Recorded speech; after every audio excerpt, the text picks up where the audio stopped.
Hi everyone, tomato rice bath ಮಾಡ್ಕೊಂಡಿದ್ದೀನಿ. ಒಂದು ಬಾಣಲಿಗೆ ಎಣ್ಣೆ ಮತ್ತು 4 ಸ್ಪೂನ್ ಧನಿಯಾ, 1 ಸ್ಪೂನ್ ಸೋಂಪು, 10ರಿಂದ 15 ಬ್ಯಾಡಗೆ ಮೆಣಸಿನಕಾಯಿ, ಶುಂಠಿ ಮತ್ತು ಬೆಳ್ಳುಳ್ಳಿ ಆ್ಯಡ್ ಮಾಡಿಕೊಂಡು, ಅರ್ಧ ಈರುಳ್ಳಿನ ಕಟ್ ಮಾಡಿ ಆ್ಯಡ್ ಮಾಡಿಕೊಂಡು, 2 ಮೀಡಿಯಮ್ ಸೈಜ್ ಟೊಮೊಟೊನು, 1 ಗ್ರೀನ್ ಚಿಲ್ಲಿ ಮತ್ತು ಅರ್ಧ ಹೋಳು ತೆಂಗಿನಕಾಯಿ ಆ್ಯಡ್ ಮಾಡಿಕೊಂಡು ನೀಟಾಗಿ ಫ್ರೈ ಮಾಡ್ಕೋಬೇಕು. ನಂತರ ಆರಿಟ್ಟಾದ್ಮೇಲೆ ಒಂದು ಮಿಕ್ಸಿ ಜಾರ್ಗೆ ಹಾಕ್ಕೊಂಡು ಡ್ರೈ ಆಗಿ ಗ್ರೈಂಡ್ ಮಾಡ್ಕೋಬೇಕು. ನಂತರ ನೀರು ಆ್ಯಡ್ ಮಾಡಿಕೊಂಡು ನುಣ್ಣಗೆ ನೈಸಿಗೆ ಪೇಸ್ಟ್ ಮಾಡ್ಕೋಬೇಕು. ಒಂದು ಕುಕ್ಕರಲ್ಲಿ ಪಲಾವ್ ಎಲೆ, ಕರಿಬೇವಿನ ಎಲೆ, ಮರಾಠಿ ಮೊಗ್ಗು, ಅನಾನಸ್ ಫ್ಲವರು, ಜೀರಿಗೆ, ಚಕ್ಕೆ, ಲವಂಗ ಮತ್ತು ಗೋಡಂಬಿ, ಏಲಕ್ಕಿ ತೊಗೊಂಡು ಫ್ರೈ ಮಾಡ್ಕೊಂಡಿದ ನಂತರ ಅರ್ಧ ಈರುಳ್ಳಿ ಕಟ್ ಮಾಡಿ ಇಟ್ಕೊಂಡಿದ್ದೀನಿ ಆ್ಯಡ್ ಮಾಡ್ಕೊಂಡಿದ್ದೀನಿ. ಮತ್ತು ಬಟಾಣಿನ ಆ್ಯಡ್ ಮಾಡ್ಕೊಂಡು ನೀಟಾಗಿ ಫ್ರೈ ಮಾಡ್ಕೊಂಡಿದ್ದೀನಿ. 2 ಮೀಡಿಯಮ್ ಸೈಜ್ ಟೊಮೊಟೊನು ಫ್ರೈ ಮಾಡಿಕೊಂಡು ಟರ್ಮರಿಕ್ ಪೌಡರು ರುಬ್ಬಿರೋಂಥ ಮಿಶ್ರಣನ ಆ್ಯಡ್ ಮಾಡಿಕೊಂಡು 1:2 ಪ್ರಕಾರ ನೀರನ್ನು ಆ್ಯಡ್ ಮಾಡ್ಕೊತಿದ್ದೀನಿ. ನೀರು ಮಳ್ಳಾದ್ಮೇಲೆ ಅಕ್ಕಿನ ಆ್ಯಡ್ ಮಾಡ್ಕೋಬೇಕು.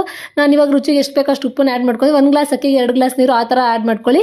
ಸೊ ನಂತರ ಇದು ಕುಕ್ ಆದಮೇಲೆ ಒಂದು ಸ್ಪೂನಷ್ಟು ನಂದಿನ ತುಪ್ಪ ಆ್ಯಡ್ ಮಾಡಿಕೊಂಡು ಕ್ಲೋಸ್ ಮಾಡಿ ಒಂದು ವಿಷಲ್ ಕೂಗಿಸ್ಕೊಂಡಿದ್ದೀನಿ. ನೋಡಿ ಎಷ್ಟು ಉದುರಾಗಿ ಟೊಮೊಟೊ ರೈಸ್ ಬಾತ್ ಪ್ರಿಪೇರ್ ಆಯಿತು. ಟೇಸ್ಟ್ ಅಂತೂ ತುಂಬ ಸೂಪರ್ ಆಗಿರುತ್ತೆ. ನಾನು ಯೂಟ್ಯೂಬ್ ಬ್ಲಾಗಲ್ಲಿ ಹೋಮ್ ಮೇಡ್ ಪಿಜ್ಜಾ ಸಾಸು ಮತ್ತು ಗೋಧಿ ಹಿಟ್ಟಿನ ಪಿಜ್ಜಾ ರೆಡಿ ಮಾಡಿದ್ದೀನಿ.